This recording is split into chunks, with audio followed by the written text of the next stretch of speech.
Mount Merapi sets homes ablaze.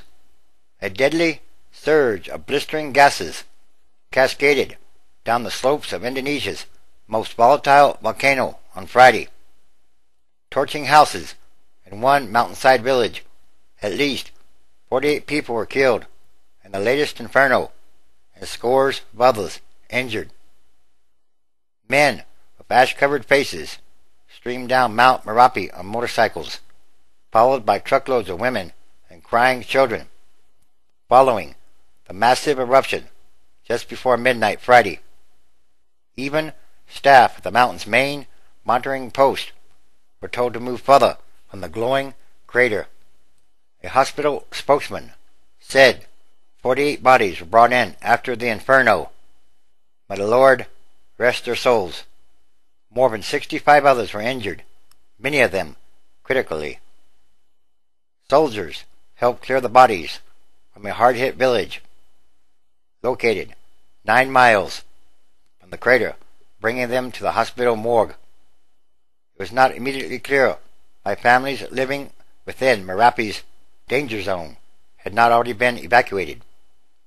Mount Merapi, which means Fire Mountain, has taken at least 92 people since bursting back to life on October 26. Though scientists earlier expressed hope dozens of big explosions in the last week would ease pressure building up behind a magma dome high up in the crater, eruptions on Friday appeared to be intensifying. "We have no idea what to expect now," said a state expert on volcanoes, adding that he has never seen the needle on Merapi's seismograph working with such intensity.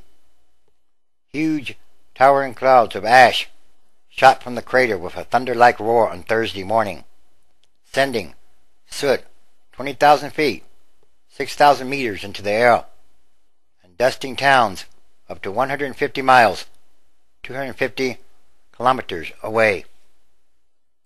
Just before midnight, Merapi unleashed a deadly surge of searing ash, gases, and rock fragments.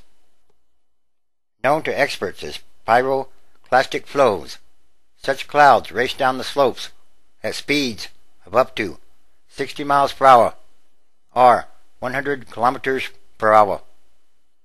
Though more than 75,000 people living along Merapi's fertile slopes have been evacuated to crowded emergency shelters, many by force, others are reluctant to leave their precious livestock and homes.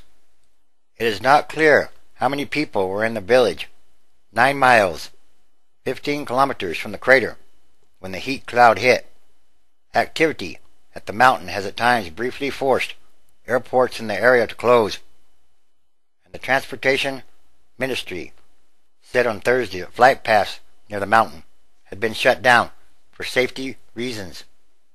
Heavy ash and volcanic debris has been known to affect visibility and clog jet engines. A Qantas jetliner was forced to make an emergency landing after one of its 4 engines failed over Batam, an island 800 miles, 1,400 kilometers to the west. Mount Merapi has erupted many times in the last century, often with deadly results. In 1994, 60 people were killed, while in 1930, more than a dozen villages were torched, leaving up to 1,300 dead. Mount Merapi's danger zone was widened by 3 miles, 5 kilometers early Friday. With that order, people living in villages and emergency camps within 12 miles, 20 kilometers of the crater, had to move. Indonesia is prone to earthquakes and volcanoes because it sits along the Pacific Ring of Fire, a horseshoe-shaped string of faults that lines the Pacific Ocean. The volcano's initial blast occurred less than 24 hours after a towering tsunami slammed into the remote Mentawai Islands on the western end of the country, sweeping entire villages to sea and killing at least 428 people. And again, May the Lord rest their souls. And there, too, thousands of people were displaced, many living in government camps. Mount Merapi's eruptions have become quite intense. Some say, like perhaps never seen before. And all these are more signs of the end times transition days, which is a continuing daily process going on all around the world. Revelation chapter 8, verse 12. And the fourth angel sounded, and the third part of the sun was smitten, and the third part of the moon, and the third part of the stars, so as the third part of them was darkened. And the day shone not for a third part of it, and the night likewise. 13. And I beheld, and heard an angel flying through the midst of heaven, saying with a loud voice, Woe, woe, woe to the inhabitants of the earth, by reason of the other voices of the trumpet of the three angels, which are yet to sound. Chapter 9.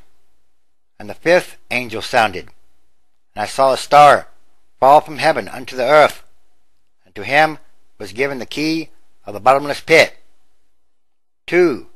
And he opened the bottomless pit, and there arose a great smoke out of the pit, as the smoke of a great furnace, and the sun and the air were darkened by reason of the smoke of the pit. Also, Revelation chapter 16, verse 8. And the fourth angel poured out his vial upon the sun, and power was given unto him to scorch humans with fire. 9. And humans were scorched with great heat, and blasphemed the name of God, which has power over these plagues, and they repented not to give him glory. 10. And the fifth angel poured out his vial upon the seat of the beast, and his kingdom was full of darkness, and they gnawed their tongues for pain.